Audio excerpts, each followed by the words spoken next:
നമസ്കാരം. ചരിത്രത്തിന്റെ താളുകളിൽ ക്രൂരതയുടെ പര്യായമായി രേഖപ്പെടുത്തിയ പേരാണ് ഹിറ്റ്ലറുടേത്. എന്നാൽ ഇന്ന് ആ ക്രൂരതയുടെയും ചരിത്രത്തിലെയും ഹിറ്റ്ലർ എന്ന പേരിനെയും ചേർത്ത് പിടിച്ച് ലോകം മറ്റൊരാളിലേക്ക് വിരൽ ചൂണ്ടുകയാണ്.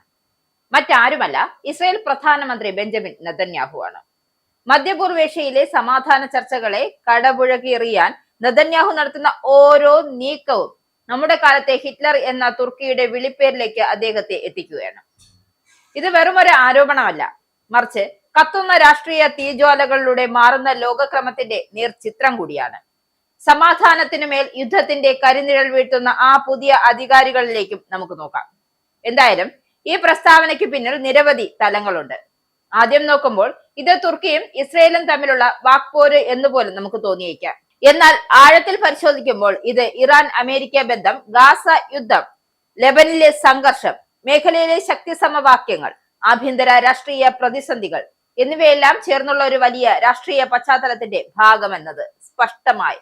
തുർക്കി പ്രസിഡന്റ് റജബ് തായിബ് എർദോങ് അമേരിക്കയും ഇറാനും തമ്മിൽ നടന്ന വെടിനിർത്തൽ സമാധാന ചർച്ചകളെ കുറിച്ച് പ്രതികരിച്ചതിന് പിന്നാലെയായിരുന്നു നെതന്യാഹു അദ്ദേഹത്തെ വിമർശിച്ചത്.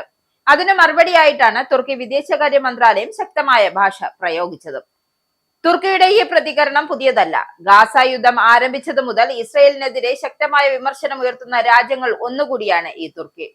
ഗാസയിലെ സാധാരണ ജനങ്ങൾ കൊല്ലപ്പെടുന്നതും അടിസ്ഥാന സൗകര്യങ്ങൾ തകർക്കുന്നതും മാനുഷിക പ്രതിസന്ധി രൂക്ഷമായതും സംബന്ധിച്ച് എർദോഗൻ പലവട്ടം ഇസ്രയേൽ നടപടികളെ അപലപിച്ചിരുന്നു.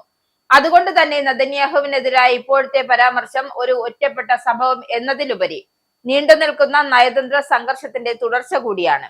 ഏറ്റവും ശ്രദ്ധേയമായ ഭാഗം തുർക്കി വിദേശകാര്യ മന്ത്രാലയത്തിന്റെ പ്രസ്താവനയിൽ നെതന്യാഹുവിനെതിരായ നിയമപരമായ ആരോപണങ്ങളായിരുന്നു. യുദ്ധക്കുറ്റങ്ങളും മനുഷ്യരാശിക്കെതിരായ കുറ്റങ്ങളും ചൂണ്ടിക്കാട്ടിയായിരുന്നു അന്താരാഷ്ട്ര നിയമ സംവിധാനങ്ങളിലെ കേസുകൾ നിലനിൽക്കുന്നതായും ഗാസയിലെ നടപടികൾ കാരണം ഇസ്രായേലിലെ കടുത്ത അന്താരാഷ്ട്ര വിമർശനം നേരിടുന്നതായും തുർക്കി ചൂണ്ടിക്കാട്ടിയത്. ഈ പരാമർശം വെറും രാഷ്ട്രീയ പ്രസ്താവനയല്ല, മറിച്ച് അന്താരാഷ്ട്ര നിയമവും മനുഷ്യാവകാശ ചർച്ചകളും ഇപ്പോൾ മധ്യപൂർവേഷ്യൻ നയതന്ത്രത്തിന്റെ കേന്ദ്ര വിഷയമായി മാറി എന്നതിന്റെ വ്യക്തമായ സൂചന കൂടിയാണ്. അതേസമയം നെതന്യാഹുവിനും ഈ വിഷയത്തിൽ സ്വന്തം രാഷ്ട്രീയ ആവശ്യകതകളുണ്ട്. ഇസ്രയേലിനകത്ത് അഴിമതി കേസുകളും ഭരണവിരുദ്ധ പ്രതിഷേധങ്ങളും അദ്ദേഹത്തെ സമ്മർദ്ദത്തിലാക്കിയിരിക്കുകയാണ്. സുരക്ഷാ സാഹചര്യം ചൂണ്ടിക്കാട്ടി വിചാരണ നടപടികൾ വൈകിപ്പിക്കാൻ ശ്രമിക്കുന്നു എന്ന ആരോപണങ്ങൾ നിലനിൽക്കുന്നുണ്ട്. അതുകൊണ്ട് തന്നെയാണ് പുറത്തുള്ള സുരക്ഷാ ഭീഷണികളെ മുൻനിർത്തി കൊണ്ടുവരുന്നതും. അദ്ദേഹത്തിന് ആഭ്യന്തര രാഷ്ട്രീയമായി ഗുണകരമാവാം ഇതെന്ന് നിരീക്ഷകർ ചൂണ്ടിക്കാട്ടുന്നുണ്ട്. എന്തായാലും ഇറാൻ, ഹിസ്ബുള്ള, ഹമാസ്, തുർക്കി എന്നിവരെ വിമർശിക്കുന്ന ശക്തമായ ദേശീയ സുരക്ഷാ രാഷ്ട്രീയം അദ്ദേഹത്തിന്റെ പിന്തുണ ഉറപ്പാക്കാനുള്ള മാർഗമായും പ്രവർത്തിച്ചേക്കാം. ഇറാനും അമേരിക്കയും തമ്മിലുള്ള സമാധാന ചർച്ചകളാണ് ഇപ്പോഴത്തെ വിവാദത്തിന്റെ യഥാർത്ഥ കേന്ദ്രമെന്ന് പറയുന്നതും. വർഷങ്ങളായി പരസ്പരം വൈരുദ്ധ്യത്തിൽ നിലനിൽക്കുന്ന ഈ രണ്ടു രാജ്യങ്ങളും തമ്മിൽ വെടിനിർത്തൽ അല്ലെങ്കിൽ പരിധിയില്ലാത്ത ധാരണയെങ്കിലും ഉണ്ടാവുമെങ്കിലും അത് മുഴുവൻ മേഖലയിലും രാഷ്ട്രീയ ചിത്രം മാറാൻ ഇടയാക്കിയേക്കാം. അമേരിക്കൻ പ്രസിഡന്റ് ഡൊണാൾഡ് ട്രംപും ഇറാനും തമ്മിൽ ഉണ്ടായേക്കാവുന്ന ധാരണയെക്കുറിച്ച് പലതരം റിപ്പോർട്ടുകൾ പുറത്തു വന്നിരുന്നു. അത്തരമൊരു കരാർ ഉണ്ടാകുന്നത് ഇസ്രയേലിന്റെ സുരക്ഷാ സമീപനത്തിനെ ബാധിക്കുമെന്നാണ് ചിലർ വിലയിരുത്തുന്നത്.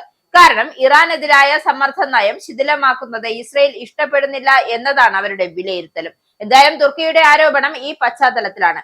ഇതിനിടയിലാണ് ലെബനിലെ സ്ഥിതിഗതികളും ആശങ്കാജനകമായി നടക്കുന്നുണ്ട്. ഹിസ്ബുള്ളക്കെതിരായ ഇസ്രയേലിന്റെ ആക്രമണം തുടരുമ്പോഴും ആക്രമണങ്ങളിൽ നൂറുകണക്കിന് ആളുകൾ കൊല്ലപ്പെട്ടു എന്ന റിപ്പോർട്ടുകളും അന്താരാഷ്ട്ര ശ്രദ്ധ പിടിച്ചുപറ്റുന്നുണ്ട്. ഗാസയ്ക്ക് ശേഷം ലെബനൻ ഫ്രണ്ട് തുറക്കപ്പെടുന്നത് പ്രാദേശിക വ്യാപക യുദ്ധ സാധ്യത വർദ്ധിപ്പിക്കുമെന്നതിൽ ആശങ്ക ഉയരുന്നുണ്ട്. ഇറാൻ അമേരിക്ക ചർച്ചകൾ ഒരു വശത്ത് നടക്കുമ്പോൾ മറ്റൊരു വശത്ത് ഇസ്രായേൽ ഹിസ്ബുള്ള ഏറ്റുമുട്ടൽ രൂക്ഷമാകുന്നതിനുള്ള സ്ഥിതിഗതികൾ കൂടുതൽ സങ്കീർണമാവുകയാണ്. എന്നാൽ ഈ വാക്പോരിന് പിന്നിൽ അപകടകരമായ മറ്റൊരു യാഥാർത്ഥ്യം കൂടിയുണ്ട്. എന്തെന്ന് വെച്ചാൽ മധ്യപൂർവേഷ്യയിൽ ഇപ്പോൾ നടക്കുന്ന ഓരോ നയതന്ത്ര പ്രസ്താവനയും യുദ്ധമേഖലയിലെ യഥാർത്ഥ സംഭവങ്ങളുമായി ബന്ധപ്പെട്ട് നിൽക്കുന്ന ഒരു കാര്യം കൂടിയാണ്. ഒരു ഭാഗത്ത് സമാധാന ചർച്ചകൾ നടക്കുമ്പോൾ മറ്റേ ഭാഗത്താകട്ടെ ബോംബാക്രമണങ്ങളും പ്രത്യാക്രമണങ്ങളും തുടർന്നുകയാണ്. അതിനാൽ തന്നെ ഇത്തരം പരാമർശങ്ങൾ വെറും മാധ്യമ ശ്രദ്ധ നേടാനുള്ള രാഷ്ട്രീയ വാചകങ്ങളല്ല, മറിച്ച് മേഖലയിലെ അടുത്ത നീക്കങ്ങൾ സൂചിപ്പിക്കുന്ന സിഗ്നലായാണ് കരുതപ്പെടുന്നത്.